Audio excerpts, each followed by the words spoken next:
অসুবিধায় পড়েই আসলাম আপনার কাছে। কি বলুন, কি খবর আপনার বলুন। আপনার কাজের লোক চাই, আমার একটু কাজের দরকার। আপনি বিরক্ত করছেন, আমরা দুজনে মিলে একটু পার্সোনাল কথা বলছি, আপনি ওই টাইমে এসে আমাদের কথাগুলো বন্ধ করে দিয়েছেন। কি যে বলুন ম্যাডাম, যে রাখেন আমার খুব সুবিধা হয়।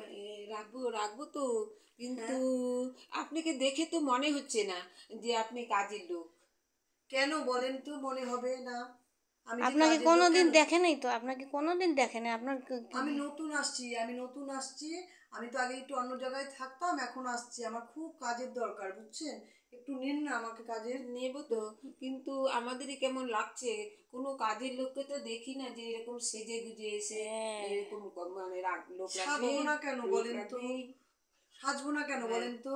আমি তো দেখেন ইনকাম করি, আমি লোকের বাড়ি বাসন মাজি, কাপড় কাচি, ঘর মুছি, মুছে ইনকাম করে তারপর কিন্তু সাজবো। আপনাকে রাখতে পারি, কিন্তু আমাদের তো একটু লজ্জা লাগছে, আপনাকে দিয়ে বাসন মাজাবো মাজাবো, একটু খুব না লজ্জা না না, লাগছে। আমি তো বাইরের থেকে যখন আসি না, তখন আমি কি করি বলেন তো, একটু সেজে গুজে আসি। বাইরের লোককে কেন বুঝতে দিব আমার ভেতরের কথা? হ্যাঁ, তা তো হ্যাঁ, ঠিকই। আমি কি আছে না আছে, আমি সেজে গুজে আসি।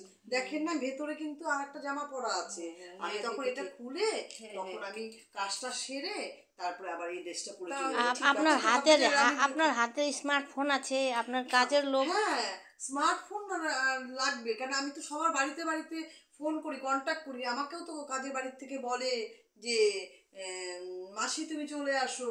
আমি তখন, আমাকে তো তখন বলতে হয় যে আমি আসতে পারবো কি না পারবো, তারাও তো অপেক্ষা করে না। সে কারণেই তো আমার স্মার্টফোন লাগবে এখন। আর এখন তো স্মার্টফোনের যুগ। আমাকে, আমি তো অনলাইন পেও করি, গুগল পেও করি, কারণ হচ্ছে আমার ছেলে মেয়েকে তো আমি এই কাজ করে ইংলিশ মিডিয়াম স্কুলেও পড়াই, শিক্ষিত করতেছি। কারণ অশিক্ষা যদি থাকে তাহলে তো ওরা মানুষ হতে পারবে না। সেই জন্যই তো লোকের বাড়িতে বাড়িতে যে বাসন মাজে, কাপড় কাচে, ঘর মুছেও আমি ইংলিশ মিডিয়ামে আচ্ছা, ছেলেকে তাহলে পড়াচ্ছি। আচ্ছা, আপনাকে দেখে খুব ভালো লাগলো। তাহলে আর আমি কাজটা করি বলেন তো কি, ওর বাবা যা ইনকাম করে সেটা দিয়ে চলে যায়, কিন্তু আমার ছেলে মেয়ের শিক্ষার জন্যই কিন্তু আমি ইনকামটা করি, মানে কাজের মাঝে মাঝে। কেন বলেন তো, আমি তো লেখাপড়া জানি না, সেই জন্য, বুঝছেন তো। আপনাকে দেখায় বোঝা যায় না তো, আপনি এত ভালো না, আমি এই যে কাপড়। কাজ করতে করতে না, সবার সাথে চলতে চলতে সব ভালো ভালো বাড়িতেই তো কাজ করি, ওদের সাথে যে মিশতে মিশতে আমি এখন ওদের মতোই হয়ে গেছি বুঝছেন।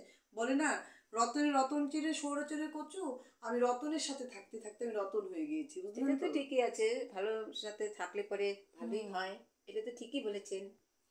যদি আপনি রাখেন না, হ্যাঁ, তাহলে আমার খুব হ্যাঁ, উপকার তাহলে হয় বুঝছেন? আমি বাইরের লোককে না বুঝতে দেয় না, বুঝেন আচ্ছা না। আচ্ছা আচ্ছা, ও ঠিক আছে। বাবার একটা কি বলবো, যে আমি লোকের বাড়িতে কাজ করি, আচ্ছা আচ্ছা, ঠিক সেই আছে। জন্যই কিন্তু।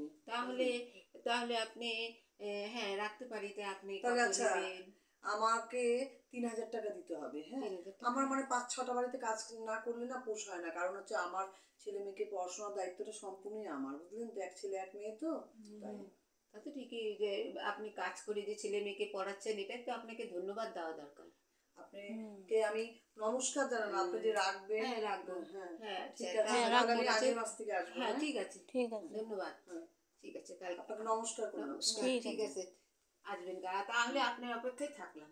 ঠিক আর আছে। লাগবে, আর কাজের লোক নেব না, আপনাকেই নিব। ঠিক আপনাকে আছে। দেখে ভালো লেগেছে। ঠিক আছে। ঠিক আছে। এই